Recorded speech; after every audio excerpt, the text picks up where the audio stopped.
Hello friends, technical Ranje के channel में आप लोगों का स्वागत है।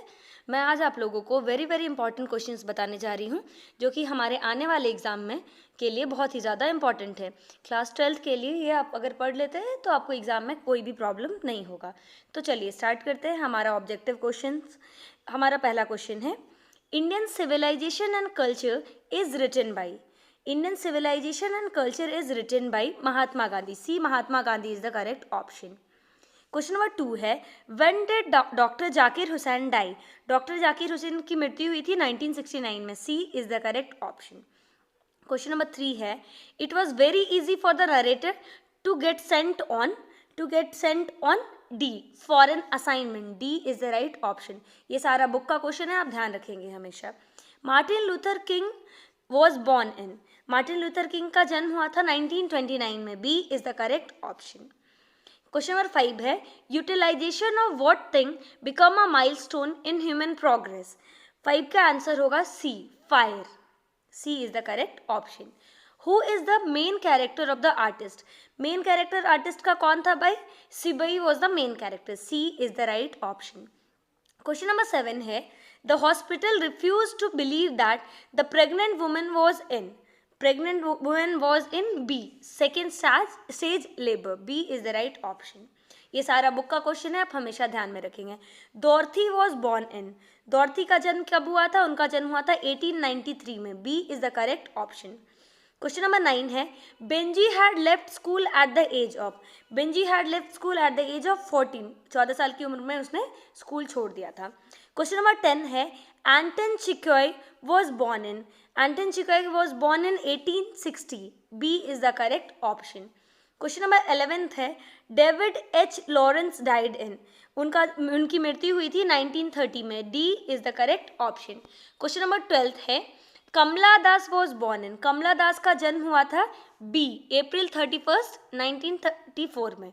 B is the correct option. The speaker belongs to dash religion. Speaker कौन से रिलीजन से थे? तो वो जोरोस्ट्रियन थे। D is the right option. T.S. Eliot got Nobel prize for literature in. कौन सी ईस्वी में उनको अवार्ड मिला था? 1948 में। B 1948 is the right option. The soldier is a. Soldier क्या था? पोएम था, ऐसे था, क्या था? तो वो एक वॉर पोएम था। C is the correct option.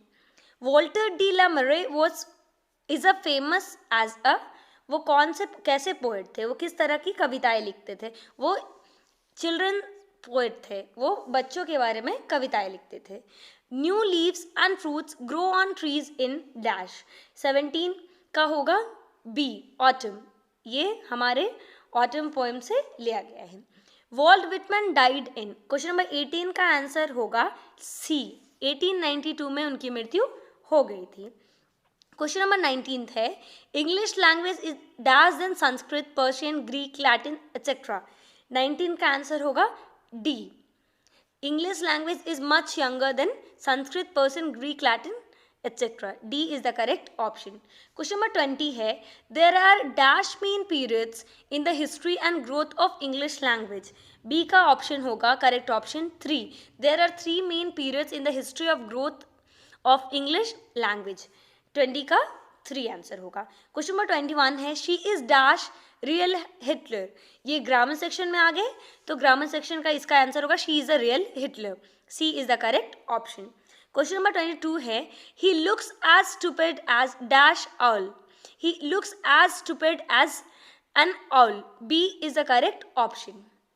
Question number 23 है, गोल्ड। गोल्ड कैसा नाउन है? तो गोल्ड मटेरियल नाउन है। आपको पता है कि गोल्ड मटेरियल में काउंट होता है, तो ये मटेरियल नाउन होगा। C is the correct option. Anything. Anything कौन सा प्रोनाउन है? एनीथिंग इंडेफिनिट प्रोनाउन है। A is the correct option. आपको पता है कि ये काउंटेबल नहीं है, ये नहीं है।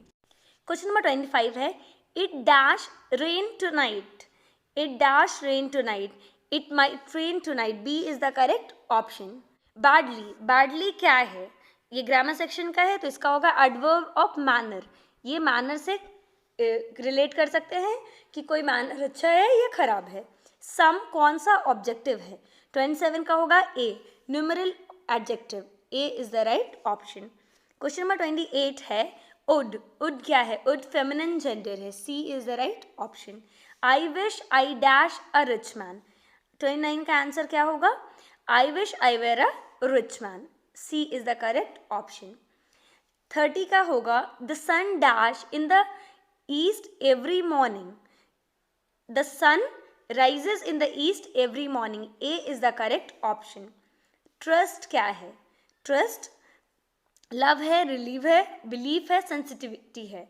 आपको पता है वो बिलीफ है, हम किसी पे ट्रस्ट करते हैं, बिलीव करते हैं, C is the correct option. Civil क्या है? 32 का होगा सी, वो polite is the right option. Study of animals is known as, animals की स्टडी को क्या कहते हैं? जूलॉजी। आपको पता है कि एनिमल्स के बारे में अगर पढ़ते हैं तो वो जूलॉजी सब्जेक्ट में काउंट होता है, B is the correct option. अभी नेसेसरी का करेक्ट स्पेलिंग क्या है? 34 का आंसर होगा ए, NECESSARY करेक्ट ऑप्शन होगा, करेक्ट स्पेलिंग है नेसेसरी का। बेनिफिटेड, बेनिफिटेड का 35 का आंसर होगा C, BENEFITTED is the correct option. 36 sacrilegious, इसका करेक्ट स्पेलिंग होगा B, SACILEGIOUS, B is the correct option. Question number 37 है he agrees dash my personal, 37 का आंसर होगा B, he agrees to my proposal, sorry, B is the correct option. He deals dash me, 38 का क्या answer होना चाहिए? 38 का answer होगा B, he deals with me, B is the correct option. Question number 39 है overwork is bound to dash your health, 39 का होगा C, overwork is bound to affect your health, C is the correct option. Question number 40 है the table dash up by him only last week, इसका answer होगा B, the table was broken by him only last week, B is the correct option. Question number 41 है the children are playing the game, तो इसको sentence में बदलेंगे तो इसका correct sentence क्या है? इससे कौन सा सेंटेंस है जो करेक्ट है? The game is being played by the children, B is the correct option. बाकी का सारा पढ़ सकते हैं, आपको गलत लगेगा। I give a pen to my brother, 42 का आंसर क्या होगा? 42 का आंसर होगा B, my brother was given a pen by me, B is the correct option. He said to his servant why are you so lazy today, तो ये question है तो उसको एक सेंटेंस में चेंज करेंगे तो 43 का आप देख सकते हैं, आपको ए करेक्ट ऑप्शन लगेगा जिसका आंसर है he asked his servant why he was so lazy that day, A is the correct option. Question number 44 है he said can you sing and I said no, तो ये एक सेंटेंस में change करना है। 44 का आंसर होगा B, he asked me if I could sing and I said that I could not, B is the correct option. Question number 45 है O that I were the queen of Britain, तो ये एक wish है, तो ये कौन सा ऐसा सेंटेंस है जो कि करेक्ट है? तो सी करेक्ट है, I wish I were the queen of Britain, C is the correct option. I hope that you dash return soon, 46 का आंसर होगा C, I hope that you would return soon, C is the correct option. Ram went into exile for 14 years, तो ये एक sentence है जिसको यहाँ पे लिखा गया है बहुत अलग अलग फॉर्म में, तो इसका ऑप्शन कौन सा करेक्ट है वो देख सकते हैं आप। Ram went into exile for 14 years, तो ये करेक्ट ऑप्शन है, ना कोई क्वेश्चन मार्क है, एक आंसर है, एक बताया गया है, तो क्वेश्चन मार्क एक्सप्लेनेशन मार्क का कोई ज़रूरत नहीं है, तो ए करेक्ट ऑप्शन होगा, A is the correct option. Question number 48 की ओर बढ़ेंगे, द फायर डैश, 48 का क्या होगा? The fire died down, A is the correct option. 49 है flowers embellishment the beauty of our surroundings, तो इसका एम्बेलिशमेंट का साइनॉनिम्स क्या होना चाहिए? आप 49 का क्वेश्चंस में देख सकते हैं कि यहाँ पे बहुत सारा लिखा हुआ है, destroy, replace, no improvement, enhance, तो इसका साइनॉन इनहैंस होगा, B is the correct option. Mary would not go to the market unless I go with her, तो ये गो को रिप्लेस करना है, तो 50 का क्या होगा? 50 का होगा यहाँ पे B, went. Mary would not go to the market unless I went with her, Mary market नहीं जाती अगर मैं उसके साथ नहीं जाता, B is the right option. Question number 51 है dash is about a farmer Johnson and his son Benji, 51 का क्या ऑप्शन करेक्ट है? ए करेक्ट है। The earth is about a farmer Johnson and his son Benji. ये जो chapter था वो Johnson और बेंजी के बारे में था। एच.ई. बेट्स बिलोंग टू, ये बुक का क्वेश्चन है, हमेशा ध्यान रखेंगे कि कौन पोएट, कौन से जो ऐसे राइटर हैं, कहाँ से थे, उनका जन्म और मृत्यु कब हुई थी। तो H E. Bates was from Britain, D Britain is the correct option. Question number 53 है, Pearl S Buck visited India to see the young intellectuals and the dash.